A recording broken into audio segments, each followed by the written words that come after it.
کافی ہیں، اسی لیے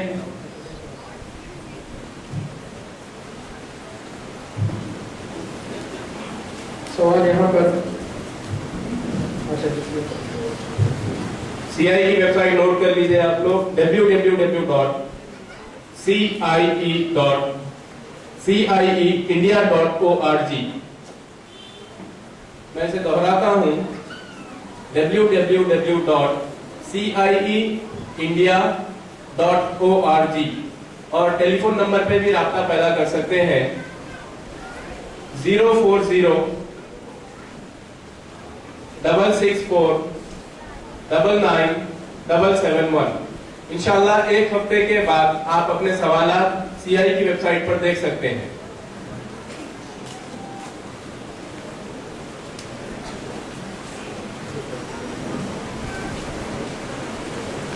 یہاں پر ایک سوال آ رہا ہے کہ جب جادوگروں کی سزا اسلام میں قتل ہے تو ہم جادوگروں کے خلاف یہ کارروائی کیوں نہیں لیتے؟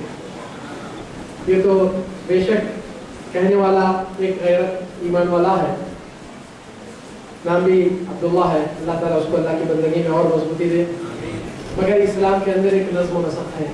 اللہ کے نبی صلی اللہ علیہ وسلم زندگی میں کسی کو بھی اسلام کے سسٹم میں بے نظمی اور بے ترتیبی، ایسی جذباتی ایکشن ہر کوئی اپنے اقتدار کے اوپر کر لے، اس سے تو قطعیت کوئی حاصل ہونے والا معاملہ نہیں ہے.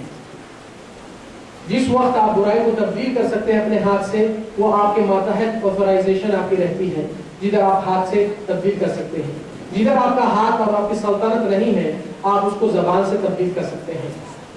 اور جہاں پر آپ کی زبان سے بھی تبدیل نہیں ہو سکتی وہ بات، تو آپ کو اس برائی کو دل میں تبدیل کرنا چاہیے. یہ تو منکر کے سارے برائیوں کو تبدیل کرنے کا حکم ہے، اور دل میں بھی اگر برا نہیں فیل کریں گے تو اس کے بعد کوئی ایمان کا حصہ باقی نہیں. یہاں پر اگر اسلامی خلافت اور حکومت ہوتی تو بے شک یہ سزا عمل میں آتی، اس طور طریقے پہ نظام ہے. یہاں پر ایک مسئلہ ایسا ہے کہ یہ دین اسلام پابندی اور نظم و نسق سکھاتا ہے، اور کبھی بھی بے ترتیبی اور بے نظمی، چاہے مسئلہ حقیقت میں یہ حکم ہو مگر ہاتھ میں آتھورائزیشن لے کر اپنے آپ کو انفرادی کارروائی کرنے کا کبھی بھی حکم اور اجازت اسلام میں نہیں دی گئی. ذاتی طور سے مسائل ہوتے مگر انسان گلٹی فیل کر لیتا ہے. رسول اللہ صلی اللہ علیہ وسلم کا ایک چھوٹا سا واقعہ جو سبق آپ کو ملتا ہے، نبی صلی اللہ علیہ وسلم جس وقت مکہ میں عمرہ کے لیے آئے تھے، وہاں پر حدیبیہ کا واقعہ جو ہوا 6 ہجری میں خندق کے بعد، نبی صلی اللہ علیہ وسلم کے کئی مسلمان مکہ کے اندر موجود ہیں اور نبی مدینہ میں تھے. وہاں سے کچھ اصحاب کو لے کر عمرہ کے نیت سے آئے مگر مکہ والوں نے روک دیا، اور جب نبی صلی اللہ علیہ وسلم عثمان غنی کو بھیجے مکہ والوں سے گفتگو کرنے کے لیے، نبی صلی اللہ علیہ وسلم عثمان کو یہ بھی بولے کہ جاؤ، جو مسلمان کمزور ہو گئے وہ ہجرت نہیں کر پائے ان کو میرا سلام کہنا اور خیر خیریت ان کی لینا. کیوں؟ اب نبی صلی اللہ علیہ وسلم کو نشر و اشاعت میں یہ بات آئی کہ وہاں پر عثمان کا قتل ہو گیا، بات افواہ کی نکلی.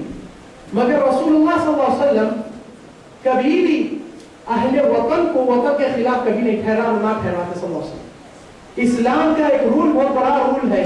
رسول اللہ صلی اللہ علیہ وسلم مکہ کے فتح کے لیے آ رہے ہیں، مکہ والوں سے جنگ لڑ رہے ہیں، مگر کسی مسلمان جو مکہ میں موجود ہے اس کی مدد کبھی نہیں لی اور نہ اس کو کہے کہ تیرے وطن کے بغاوت کے خلاف بول رہا ہے.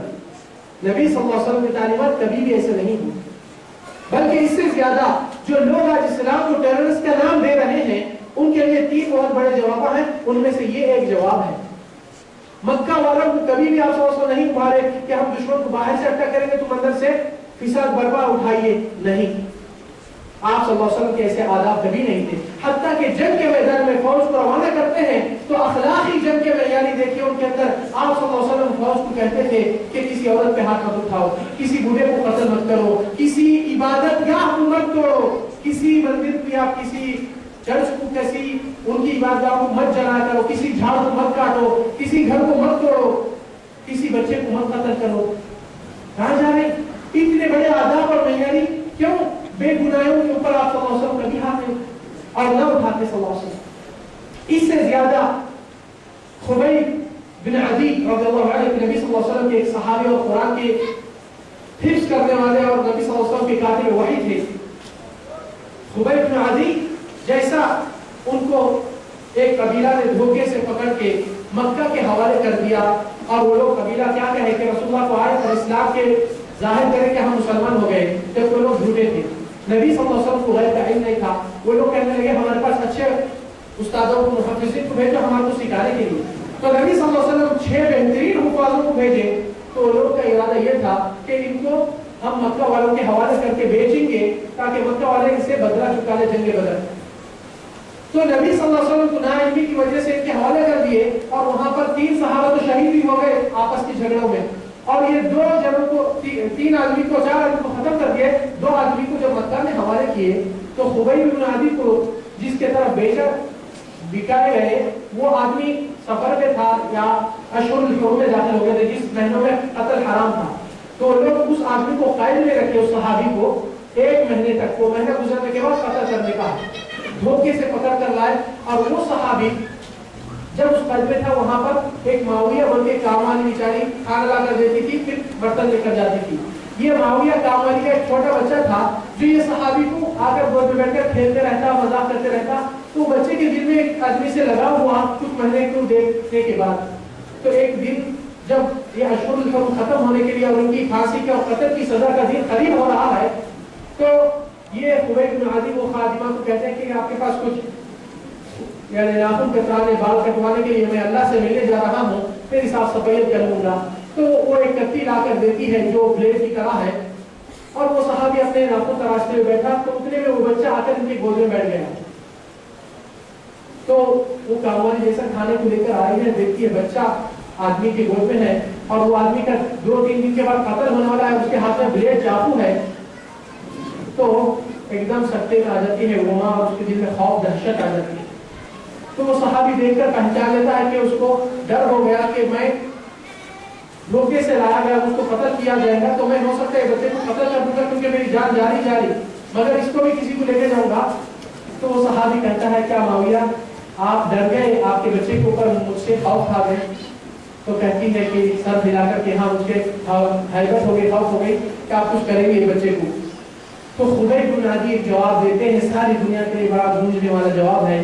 آپ نے کہا ما كنت اصنع ذلك وانا من اصحاب محمد. ایسی حرکت مجھ سے کبھی نہیں ہو سکتی جب کہ میں محمد کے ساتھیوں میں سے صلی اللہ علیہ وسلم. یہ بزدلی حرکت مجھ سے نہیں ہو سکتی کہ ایک گناہ بے قصور کو ختم کروں جب کہ میں محمد کی تربیت اور محمد کی تعلیمات سے اٹھ بیٹھک میں ہوں. میں سے ایسا کام کبھی نہیں سکتا. یعنی تو بلیک میلی میں بچے کے اوپر کرتی رکھ کے اور کام والی کو پکڑ کے کہ اس کو بارڈر تک چھوڑ دو بعد میں تم لوگ رہا کرو ایسے کرائم کر سکتے ہیں. مگر خبیب بن عدی ساری دنیا کو نبی صلی اللہ علیہ وسلم کی تعلیمات کو روشن کرنے کے لیے یہ واقعہ کیوں نہیں بیان کیا جاتا؟ کیوں نہیں بولا جا سکتا ساری دنیا کو کہ رسول اللہ کے اصحاب کے اندر ایسی تعلیمات تھی اور نبی کے سارے جگہ دیکھیں گے 17-18 جگہ ہے اس میں کتنے قتل ہوئے صرف 400 وہ بھی جنگ کے میدان میں. ایسا دھوکے سے نہیں. آخری واقعہ یہ بہت بڑا پیارا واقعہ ہے. یہودیوں کے ایک بہت بڑا عالم تھا اور وہ نبی صلی اللہ علیہ وسلم کو کچھ قرضے میں کچھ اناج دیا تھا اور نبی جو قرضہ لیے تھے کچھ مدت تک لیے تھے. تو وہ یہودی آیا رسول اللہ صلی اللہ علیہ وسلم کی محفل میں جدھر آپ صلی اللہ علیہ وسلم کے اصحاب کے ساتھ ہیں. آپ صلی اللہ علیہ وسلم کے بغلوں سے پکڑ کر کھینچ کر کہتا ہے یا محمد رد علی دینی فإنکم قوم عبد المطلب قوم مطلوب. اے محمد میرا قرضہ تم مجھے واپس کر دو تم لوگ عبد المطلب کے خاندان بہت سستی سے ادا کرتے ہیں. تو رسول اللہ صلی اللہ علیہ وسلم کے پاس عمر فاروق تھے. عمر فاروق جذبات میں آ کے بولے اللہ کے نبی ایسے یہودی کی سر قلم کرنے کی اجازت دے دو تلوار نکال دی. تو نبی صلی اللہ علیہ وسلم عمر کو دیکھ کر کہتے ہیں کہ عمر کیا اس سے اچھی بات کہنا نہیں آتا آپ کو؟ تو عمر کہتے ہیں اللہ کے نبی اللہ کی قسم یہ تو آپ کے ساتھ بدسلوک کر رہا ہے اور ٹائم بھی نہیں آیا اور ایسی بد کلام بھی آپ کے خاندان کو بھی گر رہا ہے اس سے اچھی بات کیا ہو سکتی ہے یہ جگہ پہ؟ تو نبی صلی اللہ علیہ وسلم فرمائے اے عمر تم ایسا تو کہہ سکتے اے اللہ کے رسول اس کا قرضہ ادا کر دو اور اے یہودی تو صبر کر لیتے اور ٹائم آ جائے گا ابھی. تو عمر کو نبی صلی اللہ علیہ وسلم حکم دیتے ہیں کہ جاؤ بیت المال سے جتنا اس کا قرضہ ادا کرو اور وہ قرضہ مجھ پر ڈال دو اور اس کے اوپر 5 ماہ زیادہ ڈال دو.